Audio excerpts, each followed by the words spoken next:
Okay, I know we started a little bit late. How much time do I still have?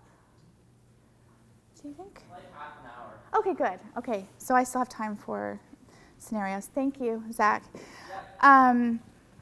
Okay, so a lot of times in companies that are owned by foreign nationals that come here, we'll see a mix of E2s and L1 visas. This is very common because a lot of times the founders will say be from Greece, okay, but they have developers from, I don't know, Bulgaria or Romania, and they want to bring them here too. So since we can't bring the Bulgarians over on an E2, we use the L1 visa. This is an intercompany transfer visa.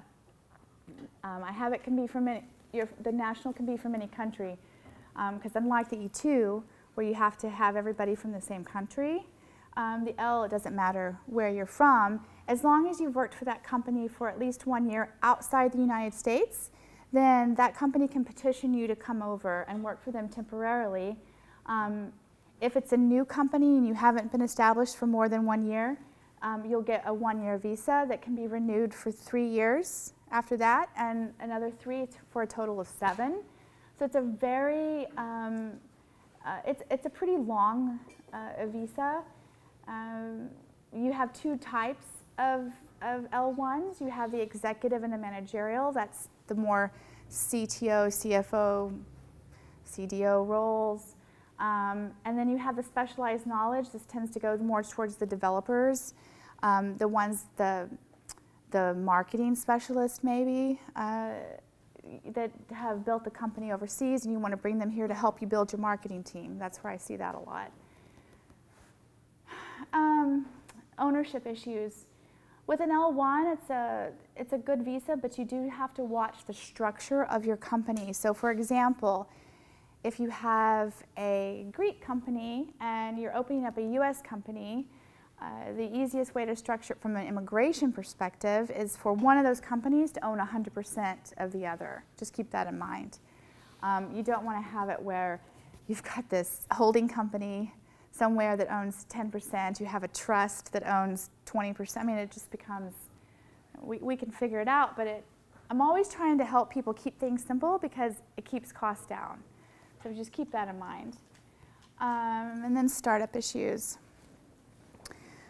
We have kind of the same issue with the L1 that we do with the L1, with the H1B as far as your startup issues.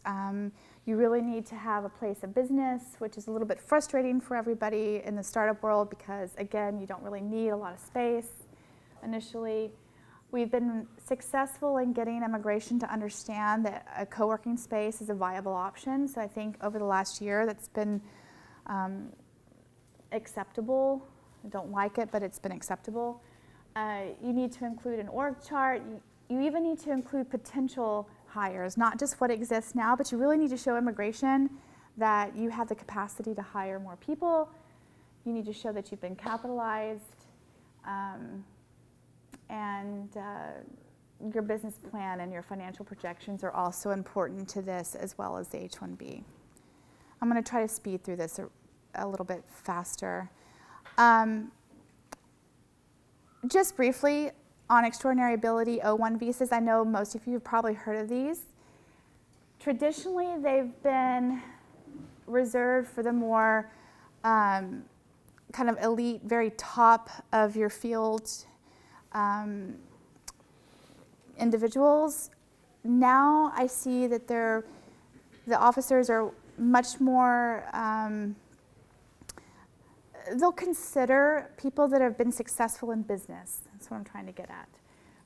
So if you've run a company successfully in your home country, you have a lot of publicity about it, and you want to build a company here, we've been able to use the O1 visa to get people over here to build their companies. It's just something, I'm not going to go for, we don't have a lot of time and I want to get to the scenarios, so just kind of keep that O1 visa in mind.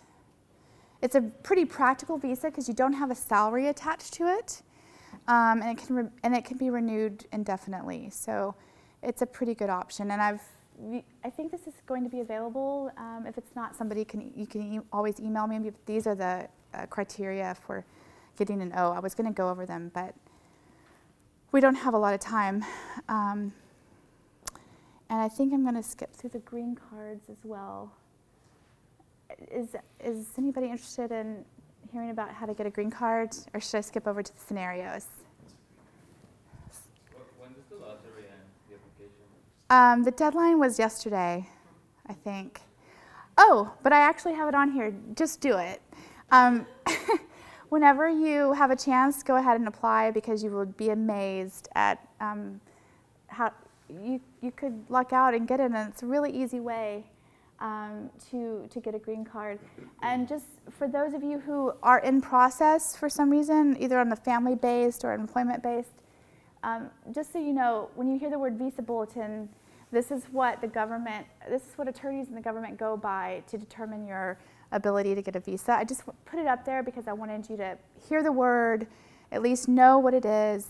But we're going to actually skip over. Is it wise to get a green card if you don't plan to live here permanently? Because I heard, like, once you get it, you're allowed to pay taxes no matter where you live afterwards.